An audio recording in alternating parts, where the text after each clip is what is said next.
Buenas noches, amigos. Soy Joaquín Ricardo y como cada viernes a las 10 de la noche por Voz Media Network, Canal 85 de Claro, Win TVO, YouTube y demás plataformas digitales nuestras, procedemos a realizar una nueva entrega de nuestro programa Comentarios y Reflexiones. Como ya ustedes conocen, el mismo consta de dos secciones. En la primera parte hablamos de las principales noticias internacionales y nacionales que han acaecido en los últimos 7 días. Y en la segunda siempre traemos a una persona invitada. En esta ocasión tenemos la honra de tener con nosotros al ingeniero agrónomo Víctor Hugo Hernández Domínguez, mejor conocido como Tito Hernández, presidente de la Asociación Nacional de Profesionales Agrícolas, que en esta oportunidad vamos a conversar con él sobre la situación que afecta a los profesionales agrícolas, es decir, a los agrónomos en todo el territorio nacional y el diálogo en el que han estado inmersos en los últimos 3 años tratando de lograr mejores condiciones por parte del gobierno. Vamos entonces a ver en la primera parte las principales noticias internacionales. Yo diría que hay que resaltar que a 4 años de los que todavía es increíble la manipulación a veces, algunas cadenas internacionales llaman la incursión y no la invasión, porque fue una invasión, no una incursión rusa en Ucrania. A 4 años todavía no se vislumbra una solución a este conflicto que lleva ya más de 2 millones de muertos, de los cuales el 60% son rusos y el 30% son ucranianos. Pero son 2 millones de vidas que se han perdido por la ambición de un sector de volver a un pasado que va a ser muy difícil hacerlo. Y violenta con esa invasión todo lo que era lo que se defendía anteriormente del derecho a la soberanía de los estados. A 4 años no se vislumbra solución. La Junta de Paz, el Board of Peace que preside el presidente Trump se reunió la última semana. Hubo promesas bastante cuantiosas en cuanto a ayudas para la reconstrucción de Gaza, pero nada en concreto. Nada en concreto, no hay un plan específico en concreto, por lo menos divulgado a la prensa. El presidente también, Trump,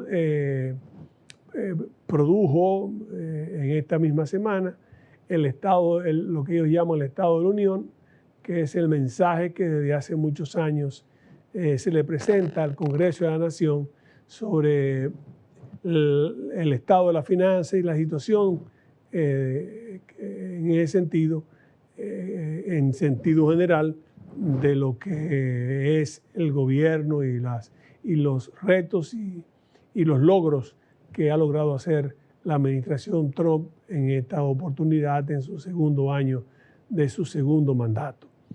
En términos nacionales, tal vez lo más importante a resaltar sea la solución que logró, por una parte, la CAS con una serie de averías y de fugas que se habían presentado, el éxito del concurso que él hizo sobre pequeñas y medianas obras que fue la semana pasada. Podemos también resaltar como algo de suma importancia la inauguración por parte de la línea 2C, por parte del presidente Abinader, de la línea 2C del metro, que es la de los Alcarrizos. Pero también, desafortunadamente, tenemos que volver a resaltar el tema del apagón nacional, porque aunque fue, según algunos medios de prensa, solamente un 65-70%, el problema fue que fue prácticamente nacional y la reposición de la energía tomó en algunos lugares prácticamente entre 12, 15 y en algunos lugares hasta 20 horas. Y lo más preocupante de todo esto es ver qué falló. porque hubo una falla en una de las líneas, pero fallaron los demás controles para evitar entonces que en cascada salieran todas las unidades y eso produjese el apagón nacional. Conviene en estos momentos en que Google acaba de firmar una carta de intenciones con el presidente Abinader de invertir en el país 500 millones, que estamos hablando de la inteligencia artificial, que estamos hablando de los microprocesadores. ¿Conviene todavía seguir con ese problema eléctrico sin enfrentarlo? Todavía seguimos pagando alrededor de 2.000 millones de dólares producto de ese tonel de las Danae, de ese tonel sin fondo que significan las EDES. Yo creo que eso es algo que también hay que resaltar como noticia de la semana. Ojalá que el presidente Abinader continúe con los esfuerzos, tome en sus manos el toro por los cuernos y acabe de una vez por todas por buscar una solución a un problema energético sin el cual todo lo demás que nosotros queremos, representamos y queremos hacer nos retrotrae a tiempos que no van de acuerdo con las necesidades que ahora mismo el país requiere, que usted represente y que todos queremos en el área de los microprocesadores, de la inteligencia artificial. Sin energía, nada funciona. Es importante que eso también se tome por los cuernos. Usted tome el toro por los cuernos y pueda resolver ese problema. Tendrá el respaldo de toda la ciudadanía en ese y en todos los sectores. Ojalá que así sea. Pasamos entonces, amigos, a la primera pausa comercial y venimos con la entrevista en la segunda sección con el ingeniero agrónomo Víctor Hugo Hernández Domínguez, presidente de la Asociación Nacional de Profesionales Agrícolas.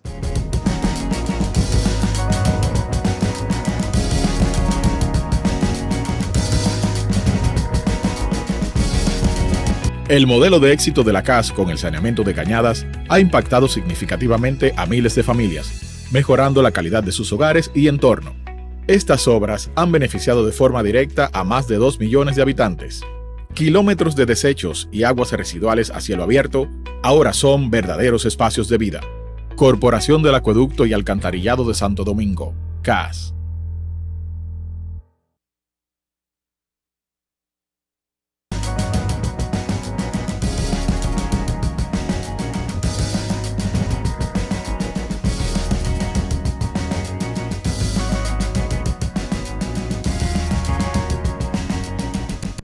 Bien, amigos, como habíamos dicho en la primera sección de nuestro programa Comentarios y Reflexiones, hoy tenemos la honra, que es una honra, el que venga a nuestro programa, la honra y el inmenso placer de tener con nosotros a una persona que yo puedo darle el título de amigo. No todos son amigos. Tenemos muchos conocidos, pero pocos amigos. Y esta es una persona que yo aprendí a conocerlo a través del cariño, de la dedicación y del afecto que él le dedicó a un pariente mío. Y eso me permitió a mí conocer dimensiones de nuestro invitado, dimensiones humanas, dimensiones profesionales que me llevaron a valorarlo en su justa dimensión. Independientemente de que ha sido un hombre coherente en su accionar y que siempre ha sabido actuar conforme a las circunstancias. Me refiero a Víctor Hugo Hernández Domínguez, mejor conocido como Tito Hernández. Lo tengo aquí hoy como invitado porque 30 años después, 36 años después de haber sido presidente de la Asociación Nacional de Profesionales Agrícolas, hoy en día lo tenemos de nuevo al frente haciendo vida gremial. En el 90 ya era presidente de ese gremio, en el 92 fue director del Instituto Agrario, en el 93 fue secretario de Estado de Agricultura, en el 94 fue candidato a senador por su provincia de San Cristóbal y en el 98 fue candidato a diputado por su provincia, también de San Cristóbal. Hoy le damos la más cordial bienvenida al dirigente gremial, al amigo, al agrónomo, al que está hoy llevando una lucha que requiere del apoyo de todos nosotros, porque cuando alguien me habla a mí de un agrónomo, yo lo que pienso es en los años 70, 80, cuando la agricultura era el 20% del Producto Interno Bruto. Y recuerdo cómo existían las ayudantías en cada una de las provincias, de las demarcaciones, y cómo los agrónomos se encargaban de asistir al parcelero, de asistir al productor con la semilla, con los consejos propios para que la cosecha fuera mejor. Entonces yo, después de esa larga introducción, pero que lo amerita por la dimensión de la persona que aquí nos acompaña, yo quiero darle entonces la más cordial bienvenida a Víctor Hugo Hernández, a Tito Hernández, a nuestro programa.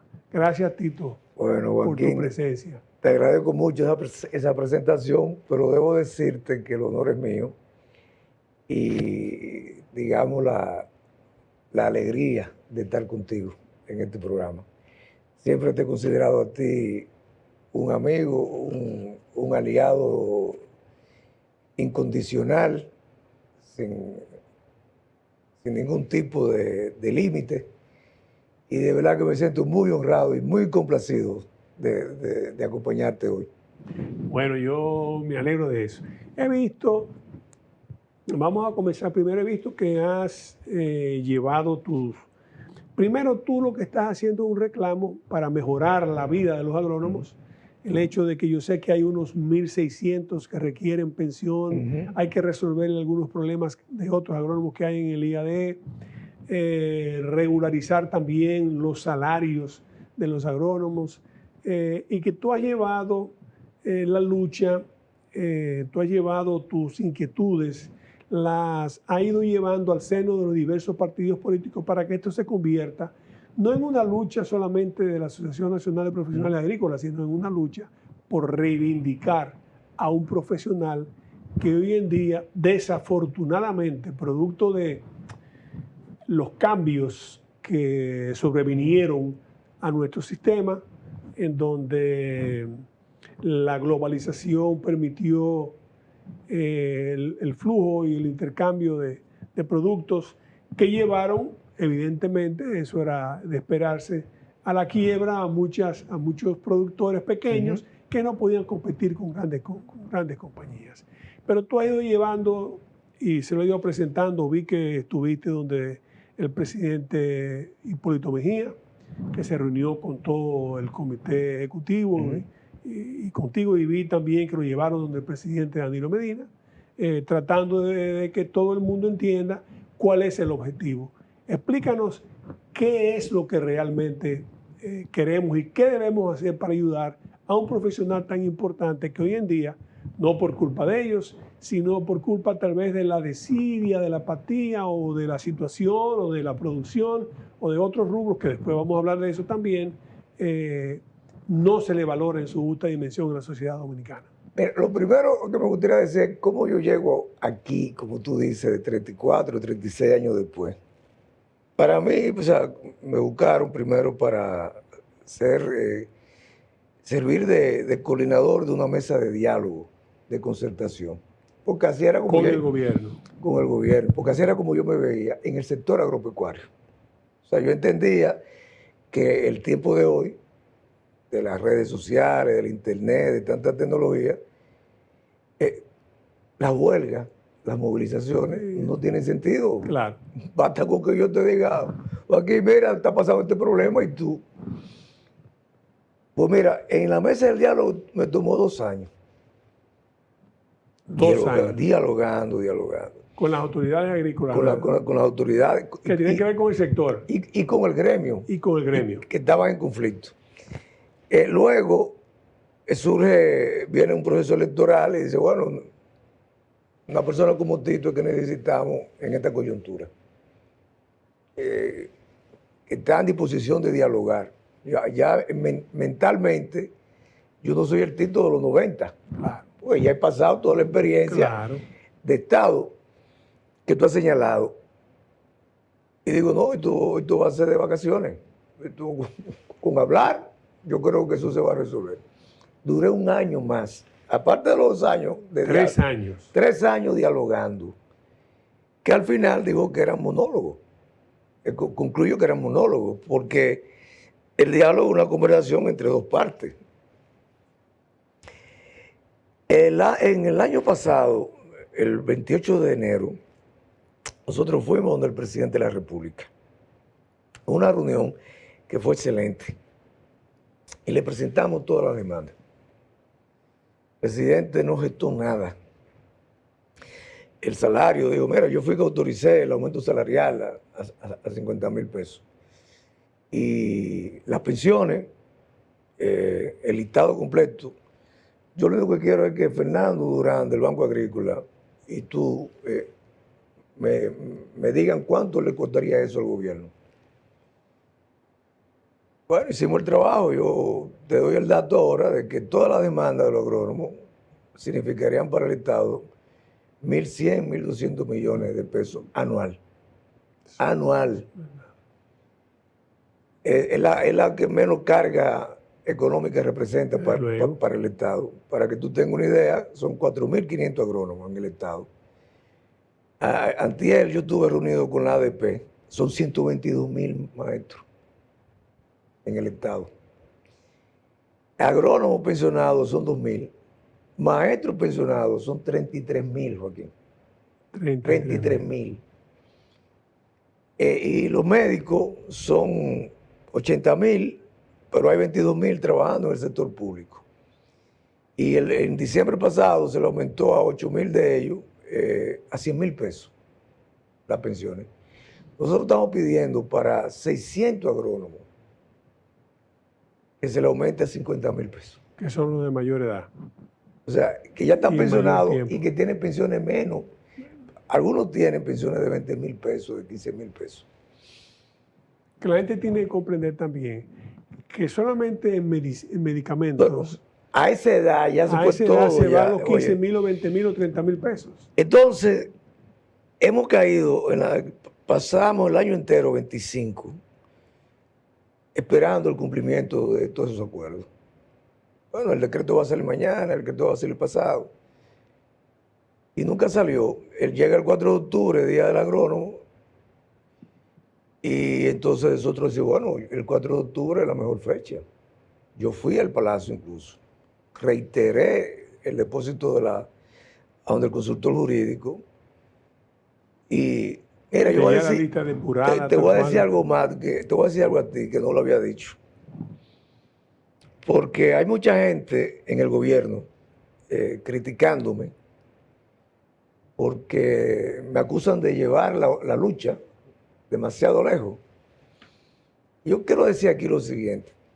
Para el 4 de octubre, que es el Día del Agrónomo, que se celebra el día, que fue Joaquín Balaguer que lo institucionalizó en el 1976, esa fecha es bueno tener. Yo le digo al presidente, por intermedio del anterior consultor jurídico, Antoliano Peralta, que es testigo, nosotros queremos que el presidente nos firme el decreto para el 4 de octubre. Y él muy inteligentemente me dice, ese es tu plan A. ¿Cuál es tu plan B? Digo, bueno, yo tengo un plan B y un plan C. Si el presidente no puede para el 4 de octubre firmar el decreto, nosotros nos bastaría con una declaración del presidente diciendo que él va a pensionar. Óyeme lo fácil que lo puse. Pero lo ideal para nosotros es que el presidente celebre con nosotros el Día del Agrónomo y nos reciba aquí en Palacio. Siempre recuerdo aquella vez que yo le llevé al presidente Balaguer 500 agrónomos al Palacio. Y le digo, yo le traería 1,000 agrónomos al presidente. Incluso, como AMPA, le entregaríamos una placa de reconocimiento. por su apoyo al sector agropecuario. Óyeme hasta dónde llegué. En concesiones, en aras de que de lograr la reivindicación. el objetivo. Y el presidente lo apoyamos, lo respaldamos, su política agropecuaria. ¿Y con qué él anuncia ahí? Que a partir del año que viene, del 26, las pensiones, nosotros, ninguna de las tres. Ninguna de las tres. O sea, ni el decreto, ni el anuncio, ni promesa, ni recibirlo. Entonces yo digo, bueno, la situación, como dicen, el horno no está para galletitas. Así es. Y ya nosotros, ¿verdad?, cuando habíamos puesto como límite el 4 de octubre para estar dialogando tanto sin ningún resultado, 3 años dialogando. Y abordamos un plan de lucha. Como tú has dicho, nos llevó a una marcha nacional hace 15 días al Palacio Nacional. Una marcha histórica, la más grande de toda la historia en el sector agropecuario, con un elemento que yo quiero señalar. Los agrónomos, al ser empleados públicos, a veces son temerosos. Y nosotros antes hacíamos marcha y nadie decía que iba o que no iba, porque no quería exponerse. Ahora con las redes sociales, la AMPA, hay como 10 grupos de WhatsApp en la AMPA. Claro. Como 12 en cada regional. Y los agrónomos hicieron lista con su nombre. Anótame ahí que yo voy. O sea, estaban dispuestos a Anótame decir que presente. yo voy. Todo el que estuvo ahí está en una lista de la AMPA. Se inscribió en una lista. Porque querían estar. ¿Por qué yo destaco eso? Porque ese elemento, esa expresión de que esas demandas son producto de una necesidad. No son un invento. Una necesidad sentida no es un capricho de una dirección ni de una persona. Una dirección ni de una persona que quiere crear problemas.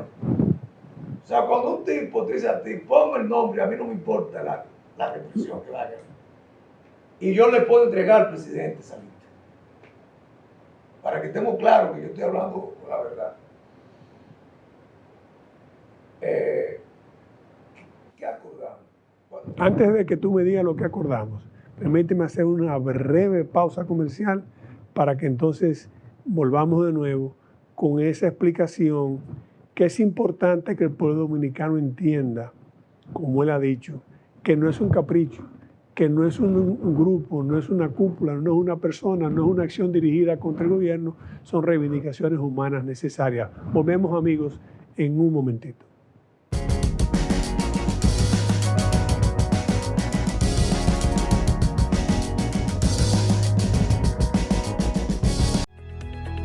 El modelo de éxito de la CAS con el saneamiento de Cañadas ha impactado significativamente a miles de familias, mejorando la calidad de sus hogares y entorno. Estas obras han beneficiado de forma directa a más de 2 millones de habitantes. Kilómetros de desechos y aguas residuales a cielo abierto ahora son verdaderos espacios de vida. Corporación del Acueducto y Alcantarillado de Santo Domingo, CAS.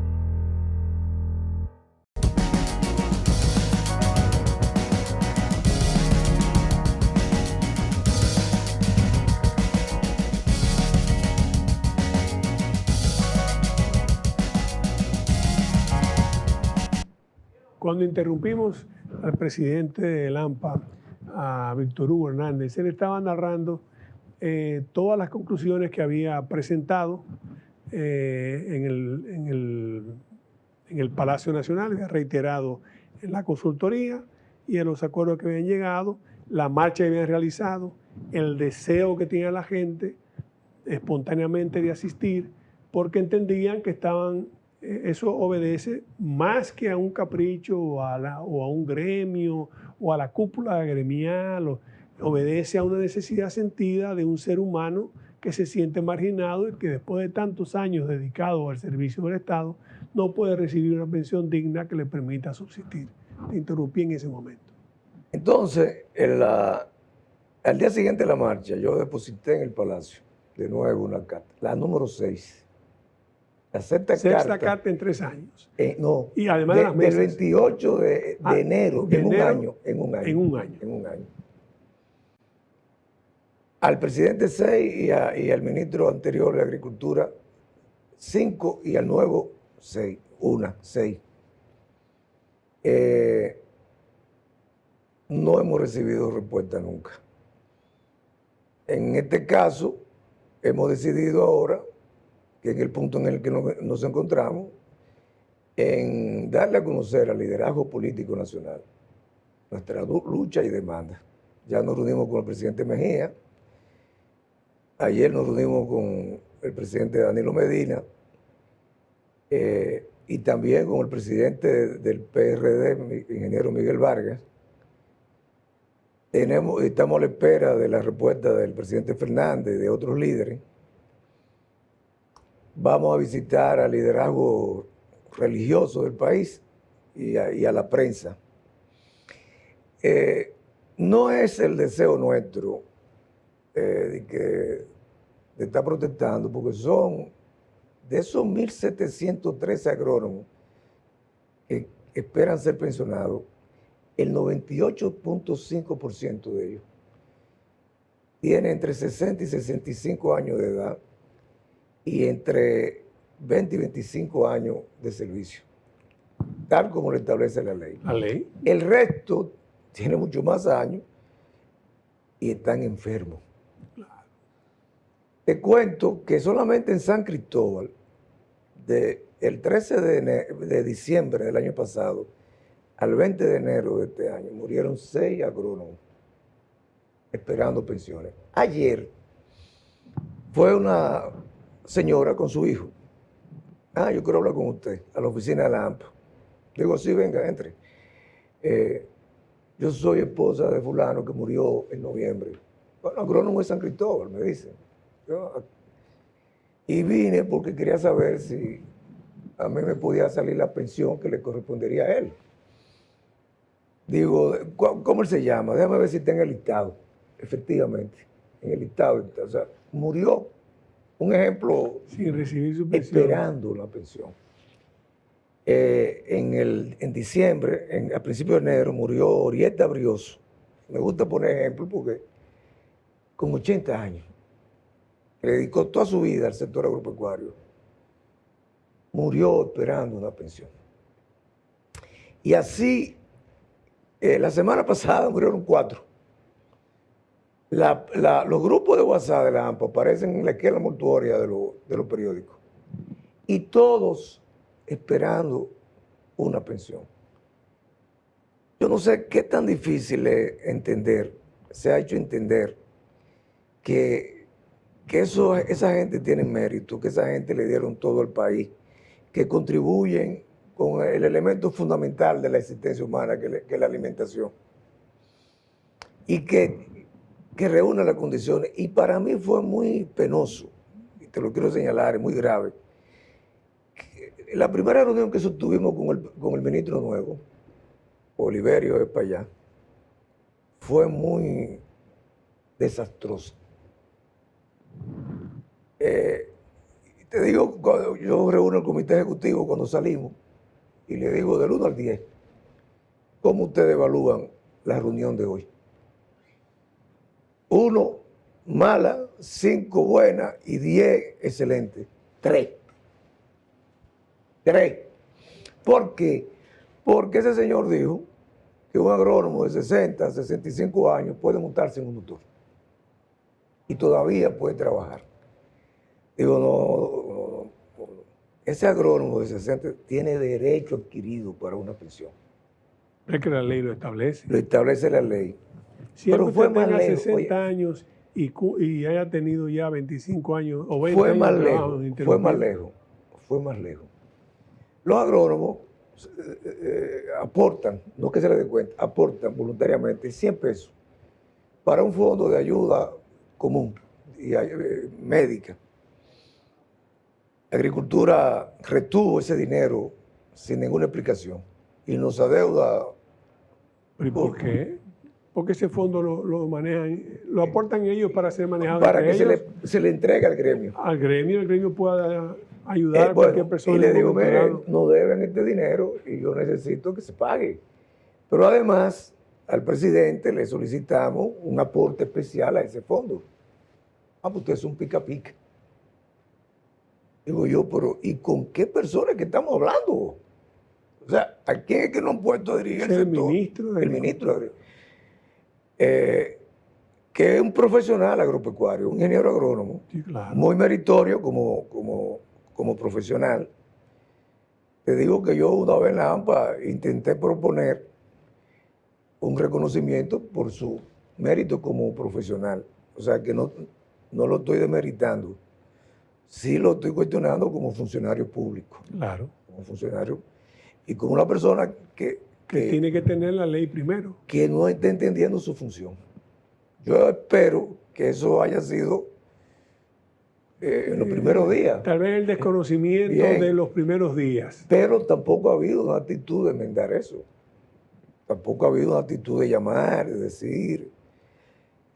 En la AMPA, y lo quiero decir con no el deseo, a veces hemos sentido, bueno, este señor ha venido a confrontarnos. En vez de venir a confrontarnos y a desafiarnos, porque nosotros hemos mostrado más voluntad de diálogo que la que él en sus pocos días ha mostrado.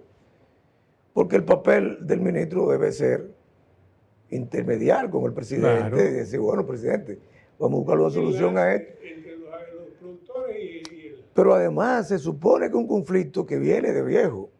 Y si tú, como funcionario nuevo, tu principal papel no debe ser de ese conflicto, sino resolverlo. Claro. Y te digo la verdad, ayer me llaman de Santiago. Me dice, mira, aquí está pasando algo. Están convocando a los agrónomos para el lunes, para que firmemos obligado una pensión que no se corresponde con la que nosotros estamos demandando. Yo pensé, digo, bueno... La pensión de la solidaria que es del gobierno, pero pues, oye, pensiones pequeñas... y por ejemplo, agrónomo que... Hay una muchacha en la Senda Estrella que tiene más de 20 años trabajando en el IAD y gana 15,000 pesos. Si esa es la pensión, no le van a salir 8,000. Óyeme. Pero así en agricultura hay mucha gente. Entonces yo llamo... Un poco nivelados los salarios. No, es que eso es lo que... Esa es la otra parte. O sea, pensión de 1.713 agrónomos, aumento de pensión de 614. Para que tú tengas un dato, 614, ¿tú sabes cuánto le representa al gobierno mensualmente? Arreglar esas pensiones, 15 millones de pesos. 15 millones de pesos aquí. Que lo gasta el Ministerio de Agricultura en café y azúcar todos los meses. Pero lo otro, para el año pasado, el salario mínimo era de 50,000 pesos que demandábamos. Pensando que si se aplicaba en el 2025, ya en el 2026, íbamos a poder aspirar a 60 o 70,000. Ni se aplicó aquello, ni se ha aplicado este. 50,000 pesos para un agrónomo es un salario pírrico. Los médicos ganan 100,000 pesos. Los maestros ganan 70,000 pesos. Y son 122,000 maestros. Entonces... ¿Tienen chance de 2 tandas? Óyeme, yo no estoy definitivamente entendiendo. En el IAD te voy a decir esto. El presidente tiene que saberlo, porque es que no... Yo espero que ahora en el discurso de mañana él pueda hablar de eso. La fusión del IAD y agricultura ha supuesto, en el IAD habían 700 agrónomos trabajando. Se transfirieron 200 al Ministerio de Agricultura. 500 era para ser pensionados. Pues esas pensiones debieron haber salido en diciembre, no salieron. Esos agrónomos se quedaron sin recursos para que le paguen. El IAD logró con presupuesto que le paguen enero, febrero y marzo. Ya ahora para marzo no hay recursos. Eso es información oficial del director del IAD. Quiere decir que si el presidente no emite ese decreto, esos 500 agrónomos van para la calle, después de haber hecho la reforma agraria. Porque para que la gente entienda, la reforma agraria, quien capta la tierra es el agrónomo, porque el que la mide es el agrimensor.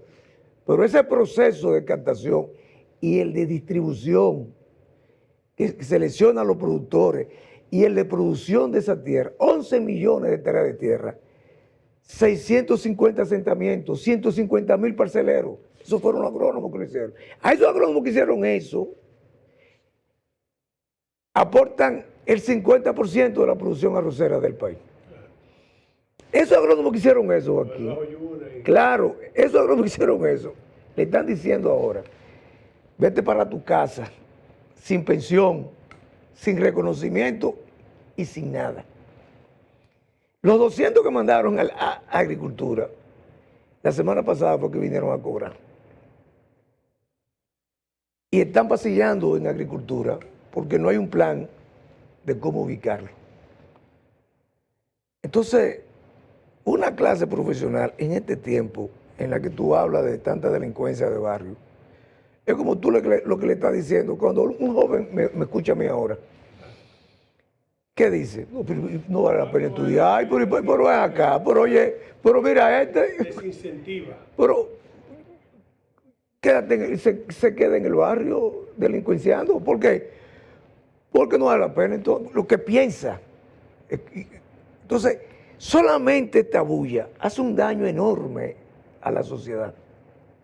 Porque esos jóvenes ven un mal ejemplo. Dicen, bueno, pero si después de yo estudiar y graduarme, tengo que fajarme a protestar, y después que yo esté viejo, no sé si me van a pensionar. ¿Tú sabes lo que un agrónomo que se muera sin pensión deja una familia desahuciada, sin protección? No puede, sin ningún tipo de protección. Óyeme, esa que fue ayer, nosotros estamos pasando hambre. Y nosotros no sabemos. Usted tiene que hacer algo. Dijo, yo voy a tratar de hacerlo. Y la gente va, los agrónomos van a la oficina mía. Mira, va una muchacha, desempleada, joven, dando gritos. Oye, yo soy un hombre de poco llorar. Y yo he ido a asamblea en el interior que me he quedado sin palabras. Y he dicho, bueno, terminó la reunión ya. Nos vamos. Por los casos dramáticos que presentan, cancelaron 350 muchachos por razones políticas nada más. ¿Y por qué nosotros demandamos que los repongan? No es por razones políticas de pertenecer. Cuando pasó de un gobierno a otro. Pero la continuidad del Estado, ¿dónde está? Bien. Pero dame decirte, en una área tan delicada como la producción agrícola. Claro. Esa muchacha me dijo a mí en diciembre, para yo pasar diciembre, yo voy a trapear en un picapollo chino. La muchacha que se graduó de ingeniero agrónomo. Oh, Dios mío. Óyeme, pero eso es a diario. Y ¿qué sentido tiene todo esto? Y estar como exponiendo esto en la opinión pública. Pero hablamos de la línea 12 del metro, hablamos de tecnología, pero el aspecto humano en un sector tan importante, porque a un aporte 6% del PIB, que es lo que más o menos dicen las cifras oficiales, pudiera ser más, pudiera ser menos, pero de acuerdo a un estudio del Ministerio de Economía, Planificación y Desarrollo, anda por ahí. Estamos hablando del 6% del Producto Interno Bruto. Claro. Y no aporta más por razones de la misma distribución y la misma desidia, en cierto modo oficial, y el hecho de la competencia al eliminarse las protecciones que el Estado otorgaba para el incentivo propio de la industria. Eso ha traído como consecuencia que la competencia internacional de personas que producen en escala, Claro. haya tenido otra. Pero mientras tanto son personas que dedicaron su vida al Estado, a un proyecto tan hermoso como fue la reforma agraria, que lamentablemente los gobiernos posteriores no le han dado toda ya la la importancia desaparecieron. que eso. Ya la desaparecieron. Ya prácticamente la llevaron No, la fusión es la eliminación. en la eliminación. El IAD se queda como una institución de bienes raíces, porque tú tengas este Entonces van a dato. vender la tierra. Óyeme, 2.000 millones de pesos era el presupuesto del año pasado del IAD y se redujo a 500. Es para este año. A 500. A 500. Eso es prácticamente empleomanía. Pero te voy a dar este dato. O sea, las demandas de los agrónomos son 1.100 millones, 1.200 millones de pesos. Al sector agropecuario, el presupuesto de este año se le descontaron 2.200 millones. 2.200 se le descontaron. Se le descontó. O sea, se redujo. O sea que ese ministerio al fin y al cabo va a Un desaparecer. sector que, como tú bien dices, aporta 5 o 6%, 400.000 empleos. El 15%, 20% de las exportaciones del país. Este año exportó 3.800 millones de dólares. Claro. Es cierto que las importaciones aumentaron a 5.500 millones de dólares. Sí, pero son rubros importantes como el café, el cacao, el tabaco, el guineo. Tabaco, 1.400 millones. ¿entiendes? 1.300 millones anda por ahí. Y el guineo yo no sé cómo anda, No, pero no, nosotros éramos los número 1 en la Unión Europea. Ha caído en mucho, mandando ha orgánico. caído a casi la mitad, menos de la mitad. Y los cítricos. Igual. Por las plagas. ¿no? Claro, plagas fundamentalmente. Y en algunos casos también falta de apoyo. El sector es un sector productivo, no un sector de servicio. Claro.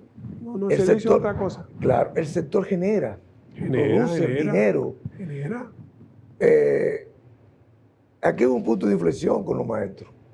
Tú sabes, yo digo, todo ese tránsito abultado que hay, esos son vehículos de maestros. La mayoría, Joaquín. O sea, cada maestro antes iba a pie a la clase. Su calidad de vida ha mejorado tanto con el 4%, que cada maestro casi tiene un vehículo. Tú ves en las escuelas que tú crees que están haciendo un acto de la fila de los vehículos Y para son los parquear. carros de los maestros. Los médicos, con la seguridad social, Claro. cambiaron. La realidad del sector agropecuario, ¿qué fue lo que cambió en los médicos y en la educación? El entorno, el universo donde ellos se desenvuelven. Nosotros tenemos que modificar el universo donde se desenvuelve el sector agropecuario. Tenemos que hacer una reingeniería. El año pasado el país... Que, por ejemplo, la salud del profesional agropecuario está en las manos de la salud pública, ¿verdad? de la salud pública. Pero el año pasado solamente el comercio internacional agrícola y pecuario fue de cerca de 9.000 millones de dólares. El aporte al Producto Bruto Interno Eso es casi igual que la remesa. Claro, óyeme. Y tú le más, dices... y casi igual, y más que la zona franca. Óyeme, y déjame decirte algo, que Han crecido, pero... claro, este dato hay que darlo. Yo estaba leyendo. El gran cambio que se produjo en la historia de la humanidad, del Homo sapiens, lo produjo la agricultura. Claro. El ser humano era un nómada, que veía un ave por allí, la mataba sí, claro. y seguía caminando. Lo que hace que el ser humano se constituya en un grupo social, en un núcleo En la social, congregación, sí. es la gregario. necesidad de producir alimentos y almacenar alimentos para el consumo. Eso fue lo que hizo que el hombre, lo que somos hoy. Entonces, el valor de la agricultura y el agrónomo es el que transmite el conocimiento. Tú decías ahorita con mucha razón, en la década del 70, éramos el 20% urbano, y el 80% era rural. Hoy es lo inverso. ¿Y qué quiere decir entonces que hoy con menos tierra, con menos productores, con más demanda de alimentos estemos satisfaciendo el 80, con una mayor competencia. El 88, 90% de esos alimentos. El agrónomo. La tecnología, el conocimiento. El factor humano que para siempre ha esa sido época fundamental. del 70, aquí se producían un quintal y medio, 2 quintales por tarea.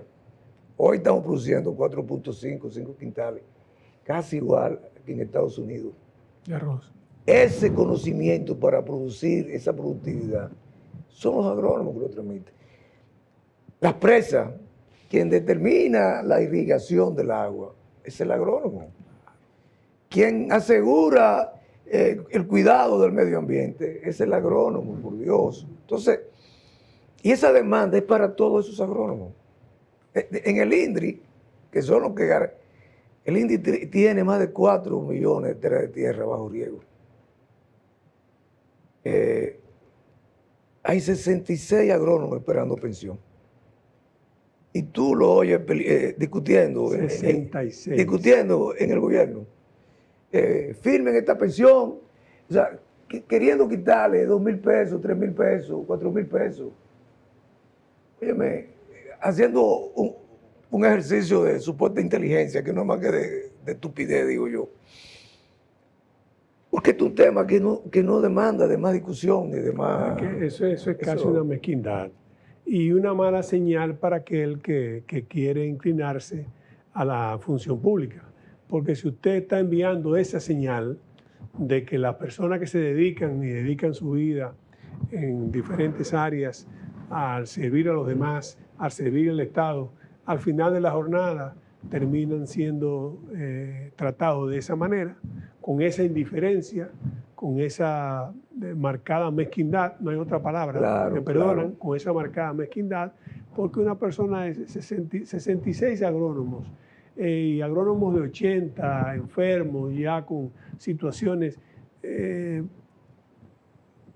no entiendo bien cómo es posible que no se haya resuelto esa solución. Y el presidente Abinader debería, que es un hombre, yo entiendo, con sentimientos, aunque viene del sector privado, pero es un hombre que ya debe saber, con sobrada, porque se enseña, usted en esa posición usted aprende, ya debe saber la importancia del agrónomo, claro, la importancia claro. que tiene. Y debe resolver eso son tonterías, y mira, al lado de otras cosas. Cuando yo te hablo del punto de inflexión en el sector agropecuario, y nosotros se lo dimos al presidente, que lo hubo, ¿verdad?, en salud. Cuando yo hablo de punto de inflexión me refiero al hecho de que transformó el ejercicio de la medicina, mejoró. O sea, aquí cuando tú vas a los centros de salud, a los mejores centros de salud, están inundados de gente humilde, Claro. que antes no tenía acceso Claro, a la salud. claro. Eso lo provocó la seguridad social. Sí, sí, claro. Con su deficiencia. Con toda su deficiencia. Pero posibilitó la universalización de la salud. Claro. El 4% posibilitó A los maestros. por un cambio gigantesco. Con nosotros, por la experiencia que uno tiene, la vivencia que uno ha tenido en la política, en el sector, yo le decía al presidente el 28 de diciembre, y lo reitero aquí, ¿por qué son importantes esas pensiones? Porque nosotros tenemos que dar ese salto cuantitativo y cualitativo en el sector. O sea, se ha amontonado en un rincón un paquete de profesionales que ya tú no le puedes pedir más ni exigir más. Ni tampoco puede darle la espalda. Que ni le puede dar el palo, o sea, Tú tienes que tienen nietos. Claro, hay que defender a esa gente. Cuando yo hacía huelga en mi época, yo me cuidaba de que mi mamá no lo supiera, porque la que sufría era mi mamá. Natural. Yo creo que tú sepas ahora. Yo le comentaba a un hermano ayer que cumplió años y lo llamaba. Y yo le decía, mira, yo estoy viviendo un momento bien difícil. Yo le decía que yo no pensaba que a mi edad, a esta altura del juego, yo lo iba a estar viviendo. Porque a los 30 años tú lo soportas. Sí, sí, claro. Que la policía te intimide, que gente te llame a intimidarte, que te diga que tú estás perjudicando intereses. Aquí hay un problema y es que cuando tú tratas de arreglar cualquier situación, Ya. creen que tú estás en contra del gobierno, en contra de las instituciones, que tú estás tratando de desestabilizar. Tú estás luchando por una causa justa y estás representando gente que son dominicanos que ameritan un mejor trato. Déjame contarte que para el día de octubre, que fue la primera manifestación, el día antes yo llego a mi casa, veo a mi esposa preocupada y digo, ¿qué te pasa? Y no, está preocupada, nerviosa con el tema de la marcha de mañana. Claro. Y me dice, ¿y tus hijos también lo están? Y yo la única que me dio en reacción fue decir, bueno, tú lo único que me estás recordando es lo mucho que sufrió mamá conmigo entonces cuando se hacían aquella lucha. Lo que quiero decir con eso es, todos esos agrónomos tienen esposa, tienen nietos, tienen hijos, que cuando van a una marcha, como pasó esa del 10 de octubre, que nos entraron a bombazos, óyeme, que se puede morir en una actividad de esa, tú dices, pero en este tiempo, No, y además estamos hablando de personas de una edad que no están para eso, que no hay, que en esta época donde las cosas han cambiado, donde hablamos de inteligencia artificial, donde hablamos de los microprocesadores, cuando estamos hablando de que en el país vamos a ser receptores de una inversión de Google de 500 millones, aunque al día siguiente un apagón extraordinario. Hay que ver qué pasa, porque la energía es fundamental y el presidente tiene ese un tema que tiene que resolver. Solamente por ese lado se pierden 2.000 millones de dólares al año que hay que darle de subsidio. Entonces, yo me pregunto, ¿cómo es posible que en esta época estemos todavía, gente tengan que ir tengan ustedes que 3 años después de diferentes negociaciones, de cartas, de promesas, de intercambios, llegar a ese punto? Para mí era un absurdo llamar a una huelga. Claro. Para mí es un absurdo hacer una marcha. Claro. O sea, yo me resistía en la AMPA a hacerlo. Al punto que cuando yo recorrí el país 6 veces, 7 veces, y no, el diálogo, no, que aquí, el diálogo, señores, vamos a dialogar. Yo confío que lo vamos a lograr dialogando. Pero cuando yo veo que tenemos que marchar, uno se pregunta, oye, ¿hasta qué tanto hemos avanzado como sociedad? Es que ya no sé, o sea, y pongo de ejemplo, porque tú sepas, al CONEP, perdón.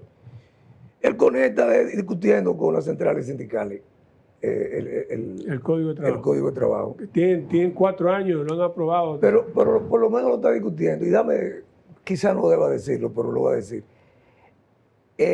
Las centrales sindicales hoy no tienen la capacidad de movilización que tenían antes. Es así.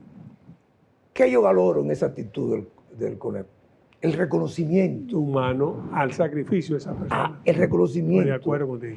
Y que parte de la estabilidad política y democrática requiere del diálogo y del entendimiento. Y las organizaciones sindicales y gremiales. Claro, y gremiales. O sea, la organización de los trabajadores, tú no la puedes medir, porque antes hacían 100 huelgas al año y ahora no hacen ninguna. No, es que una es demasiado ya. Claro. En esta época, una equivale a 100 de hace 100 años. Claro. Es que se supone que en esta época, como tú bien has señalado, es el diálogo lo que se impone.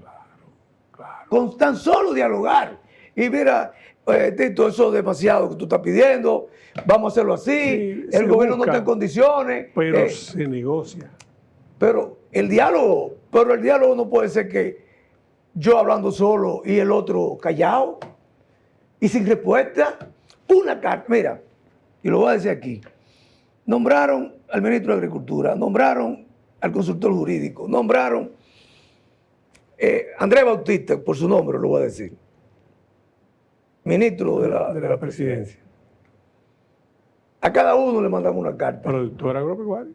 Sí, productora agropecuaria. A cada uno le mandé una carta solicitándole una cita. Hemos llamado 100 veces al Palacio y no hemos recibido una sola respuesta. Para que entendamos que no es Tito que quiera hacer reúne y la AMPA, no. Esperando que nos llamen estamos nosotros. Claro. Esperando. Pero nadie se digna. Y te dice, mira, ¿y el ministro qué dice? No, nada. Y el nuevo ahora, tuvimos que esperar 15, 20 días que le diera la gana para decirlo la tontería que nos dijo. Entonces, ¿qué yo visualizo en el sector y en el país? Porque esto que te voy a decir es importante. Nosotros nos juntamos con los sectores políticos, nos juntamos con la ADP, nos vamos a juntar con el Colegio Médico, nos vamos a juntar con las centrales, nos vamos a juntar con el Colegio de Abogados, nos vamos a juntar con grupos barriales, nos vamos a juntar con grupos populares y campesinos. Y si no tenemos respuesta, aquí se va a dar un gran movimiento social que de unas dimensiones que hacía mucho el país no lo veía. Eso lo estoy diciendo no como una amenaza. Cuando nosotros nos reunimos con la ADP... El sentir que tú has recogido. Oye, cuando nos reunimos con la ADP, y lo quiero decir que públicamente, una reunión que estuvo por encima de las expectativas que teníamos nosotros. Ellos nos dijeron, no, vamos a marchar juntos. No una marcha de agrónomos, no, vamos a marchar juntos en la lucha social. Y los médicos están en la misma actitud, y los demás están en la misma actitud. Entonces, no esperemos que la cosa se haga tan grande, más grande que la magnitud del problema que hay que resolver. Porque el problema, esto del sector agropecuario es un problemita. El de mañana puede ser un problemazo. Lo que pasa es que lo que has manifestado, lo que hemos podido captar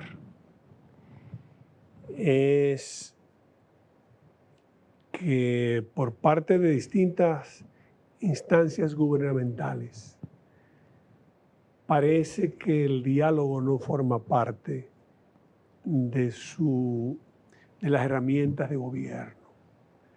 Hay mucha intolerancia en algunos sectores. Y eso es algo que pone en peligro la buena gobernanza. Recordemos que hemos llegado donde estamos, en cierto modo, con los cambios y los aportes que ha hecho cada gobierno. Pero ¿cuánto tiempo duró el presidente Balaguer dialogando para hacer la reforma de 1991? Pero dialogó, puso todo el mundo de acuerdo, se pusieron de acuerdo y entonces no solamente no le envió al Congreso, sino le implementó por decreto y después le envió al Congreso para evitar que alguien se lo cambiara. Pero eso nos ha traído hasta el día de hoy. Por eso el país necesita una nueva reforma fiscal y tributaria. Y aparentemente, eso es algo que si no se hace, el futuro del país es incierto. ¿Por qué? Porque hay que hacer una nueva reforma que nos diga por dónde vamos en los próximos 20 años. ¿Cuáles son las metas a alcanzar en los próximos 20 años? Y es una reforma que es fiscal, pero al mismo tiempo es política porque es un pacto de nación que hay que hacer con todas las fuerzas políticas diciendo este es el camino en los próximos 20 años. El que vaya y se alterne en el poder tiene que seguir la misma ruta que todos hemos trazado. Eso hay que hacer también con los movimientos sociales. Y respetarlo. O sea, respetarlo como lo que vale. Yo le he dicho ya a los líderes que hemos visitado, o sea, así como el partido, un elemento fundamental de la democracia. Sí. No, los frentes de masa, la organización obrera de los trabajadores, es un elemento. Y el respetar el rol, porque, ¿qué es lo que pasa? El presidente gobierna para todos. El presidente no puede gobernar para los PRMistas nada más. Y él lo ha dicho y lo ha hecho bien. Yo gobierno para todos. El que tiene que gobernar para el partido, el presidente del partido. Claro. El que tiene que actuar como un militante partidario, el presidente del partido, claro. En el partido. En el partido. En el partido.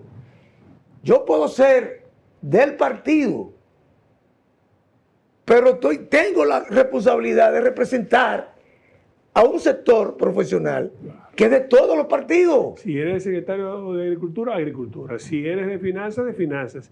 O de Hacienda, eres de Hacienda. Si eres relacionista, eres a todos los partidos. Tú hablas en nombre de la República, entonces, no en nombre del partido. Entonces, yo siempre digo esto, dicen, un militante del partido que dirige un gremio no puede hacerle frente al gobierno. Y te satanizan con eso.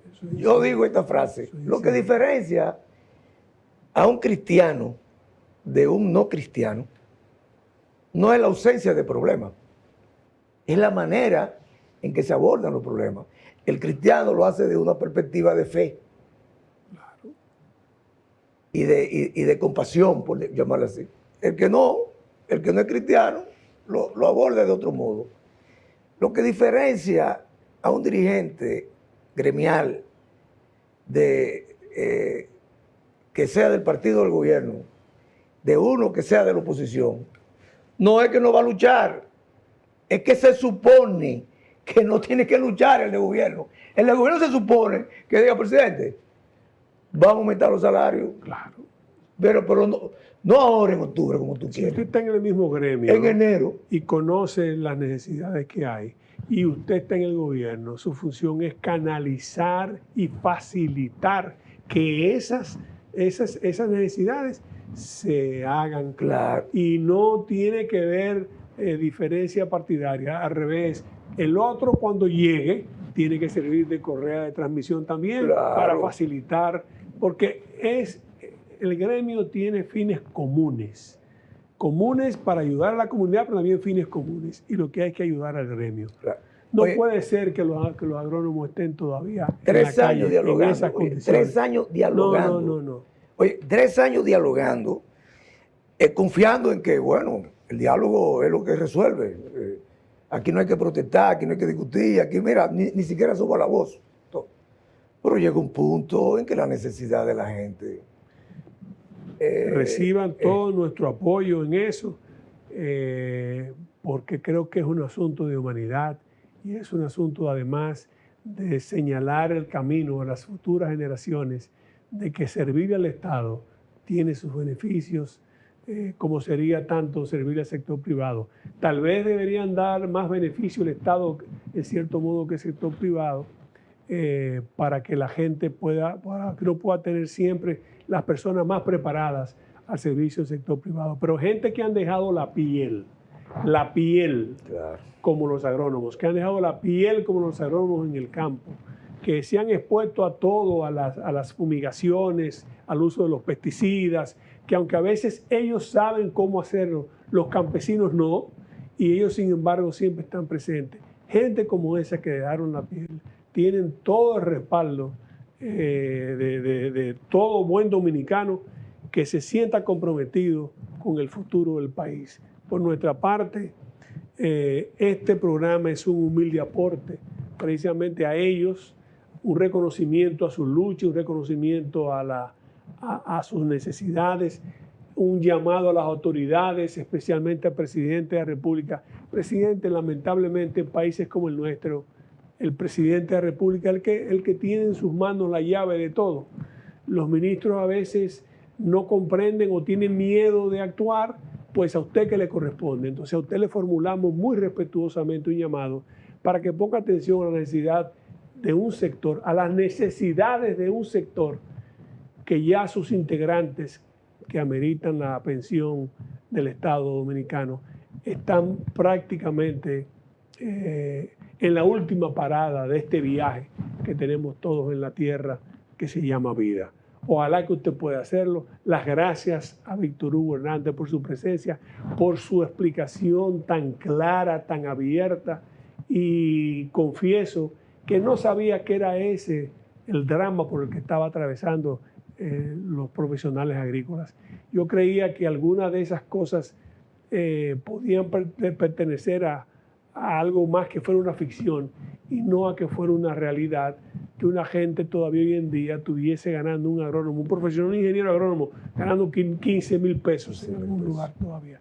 Que si le sale una pensión, le va a salir por 8,000 pesos, que no le permite con eso ni siquiera tomar los medicamentos esenciales que cualquier persona hoy en día tiene que tomar para poder seguir adelante. Gracias a Víctor Hugo Hernández, nuestras mejores intenciones lo acompañen y el programa estará siempre abierto a las necesidades de un sector tan importante como son los agrónomos y los ingenieros agrónomos. Amigos, será hasta una próxima entrega de comentarios y reflexiones.